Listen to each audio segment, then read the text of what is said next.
Good evening, doctor. Sales manager from shipping company. Is the hell and paradise are there? How as a common person I believe? I don't believe in any religion. Well, ask the question that, how do I know there's hell and heaven? How will a common man believe? I don't believe in a religion. Brother, what is the definition of religion? Religion is a way of life. How you lead your life. Many people say that, I don't mind, I'm just a human being, I'm born, I will do test and error, and I will know how to lead a life. For example, you go to a forest. You are going to a forest the first time. You don't know whether the fruits are poisonous or not. If you start eating any fruit, you may end up eating a fruit which is poisonous and you may die. What do? You ask an expert. Right or wrong? When you get sick, who do you go to, brother? When you are sick, who do you go to? Why? The doctor is an expert in treating sickness, correct? You can't say, I am a human being, I will treat myself. No. That's what the Quran says in Surah Nahl. The Quran says in Surah Nahl, chapter 16, verse 43, and Surah Anbiya, chapter 20, verse number 7, فَاسْأَلُوا أَهْلِ الذِّكْرِ إِن كُنتُمْ لَا تَعْلَمُونَ. If you don't know, ask the person who is expert. Similarly, to lead a life, we have to ask the expert. Now, who is the expert? Who is the expert? The person who created us. Who created us? It's Almighty God. So, we have to follow the commandment of Almighty God. If you do not believe in Almighty God, you should listen to my video cassette, Is the Quran God's Word? Where I have proved logically and scientifically the existence of Allah subhanahu wa ta'ala. If you are an atheist, are you an atheist, brother? Are you an atheist? Pardon me? Are you an atheist? No. Not an atheist. So what do you? Do you believe in God? Actually, I believe in the power. But fine. That means you believe in God. You want to call it power, you want to call it supernatural, you believe in God. It's like I believe something. Something. You don't know the name. That name is God. You may call it power, you may call it anything. If you don't believe in God, then you listen to my video cassette, Is the Quran God's Word? If you don't know who that power is, yet you listen to my cassette, Is the Quran God's Word? Where I have proven scientifically, undoubtedly, existence of Allah subhanahu wa ta'ala, and the Quran is the word of Almighty God. Now coming to your question, if you say about power, that means you believe in a religion. Because religion by definition, according to Oxford Dictionary, religion means a belief in a supernatural controlling power. Power word is there. That means you believe in a religion. Religion, according to Oxford Dictionary, means a belief in a supernatural controlling power, a personal God or gods that deserve obedience and worship. That means you believe in religion, you don't know the definition of religion. So don't say, I don't believe in religion. Religion is English word, brother. Religion is English word. If you open the Oxford Dictionary, it says, religion means a belief in a superhuman controlling power, and you believe in a power. Or a personal God or God that deserve worship or obedience. To know more about that power, you see my video because that is the Quran God's Word. Now coming to your question, basic question, how will I prove that there is hell and heaven? Now if you hear my video cassette, I've proved many scientific aspects in the Quran. If you use science to the Quran, what we come to know that whatever the Quran has said today, 80% can be proved to be 100% correct scientifically. Quran speaks about various scientific facts, which we came to know recently. It speaks about astronomy, it speaks about the spherical nature of the earth, it speaks about the Big Bang, it speaks about the light of the moon is not its own reflected light, it speaks about the water cycle, it speaks about biology, it speaks about botany, it speaks about zoology, it speaks about embryology, all these things. Now, today is the age of science and technology. If we put this test of science to the Quran, what we come to know, 80% whatever the Quran has said is 100% perfectly correct. The balance 20% is ambiguous. Neither right, neither wrong. Out of the 20%, not even 0.01% has been proved to be wrong by scientific fact. It is ambiguous. So what my logic says, when 80% is 100% correct, and not even 0.01% of the 20% is proved wrong, so my logic says that inshallah, even that 20% will be correct. It's a logical belief. I being a medical doctor, Quran speaks about astronomy, embryology, genetics, everything perfect.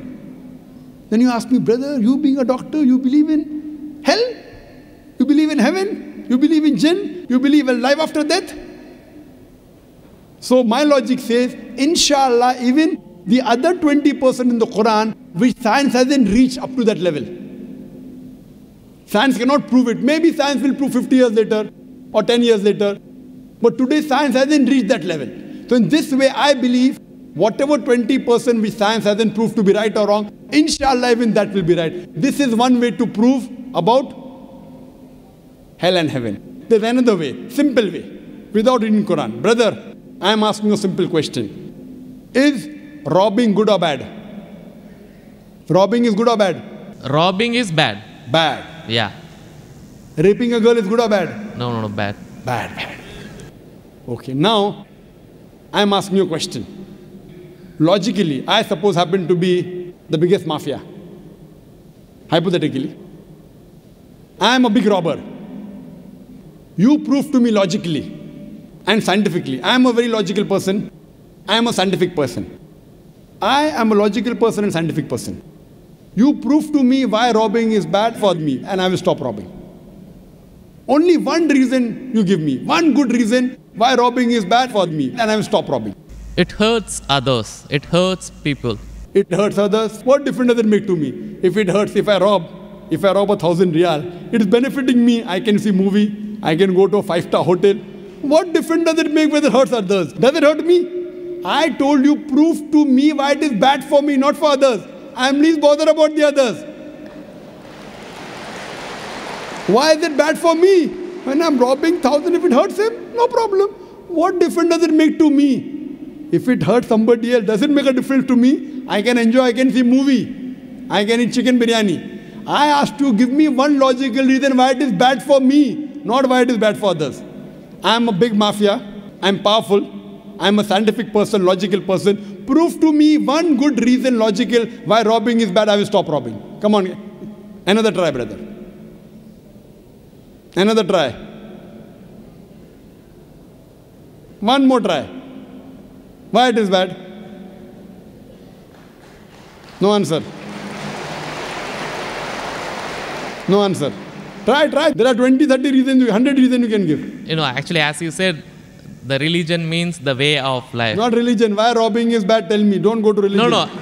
I'm coming to the point. No, not point. First tell me why robbing is bad. We'll come back to your point afterwards. I'll come to your point afterwards. When that is the way of life. Not way of life. Tell me why robbing is bad according to you. Why it is bad for me, I will stop robbing.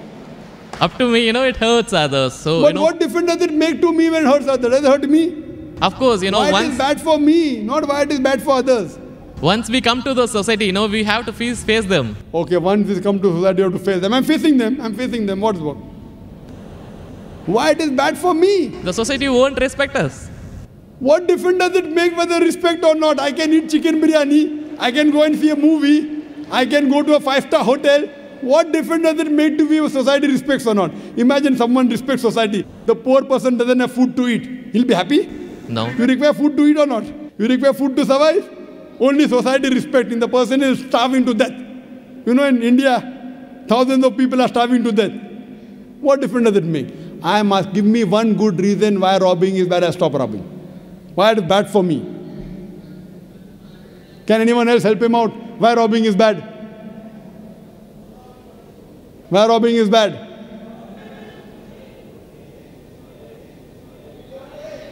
There are various answers. I'll help you out. You may say, police will catch you. Good logical reason. Police will come and catch you. Correct, right or wrong? Correct. But you didn't give the... I'm helping you out. But brother, I told you I'm a powerful mafia. The police is in my pocket. Ministers are in my pocket. Big mafia. See, all the top mafia, the police is in the pocket. They are on my payroll.